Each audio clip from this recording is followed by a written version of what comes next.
Egg gravy under gravy अंडारे तरकारी होईची। अंडा और आलू को प्रथमे आपण माने सिझे देबे।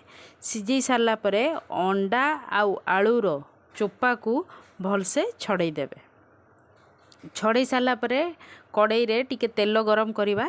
सेथिरे प्रथमे हलदी आउ काश्मीरी पाउडर टिके पके देबे, भल कलर आसे सेति टिके पके देबे। ता देरे अंडा को आपण माने भाजी देबे। भाजी सारला पर बाहर कर देबे। बाहर कर सारला परे आलू जो आमे सिझेइथिलु ताकू भी टिके भाजी दबा। भाजी सारला परे ताकू भी काढ़ी देबे। परे जीरा तेजपत्र सेथिरे पकई सारला परे अदा रसुण बटा सेथिरे टिके पके देबे। तापर कौन करिया हलदी लंका गुंड जीरा धनिया गुंड सेथिरे टिके पके देबे। मसला टिके समय पर कषि देबे। कषि सारला पर टिके पानी दे देथिबे काहेकि ना लागी जीवो, टिके पानी दे देबे। तापर टमाटो टिके पके देबे।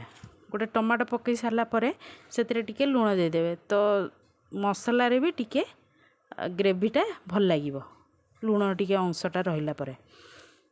परे कौन करिया आलू को जो आमे भाजितलु सेथिरे टिके पके देबा।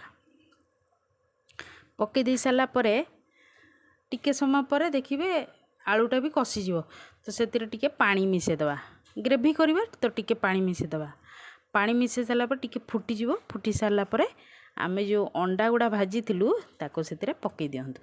केमि देखा जाउची, बढ़िया देखा जाउची ना। लास्ट कौन करिया धनिया पत्र टिके पके देबे।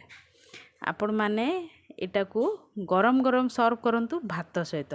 बहुत भल टेस्ट होईची आउ समस्त को भी बहुत भल लगे अंडा तरकारीटा। ए वीडियो आपण मानकु केमती लागिला, जदि भल लागिला ताले लाइक आउ शेयर करंतु आ मो चैनल को सब्सक्राइब करंतु। धन्यवाद।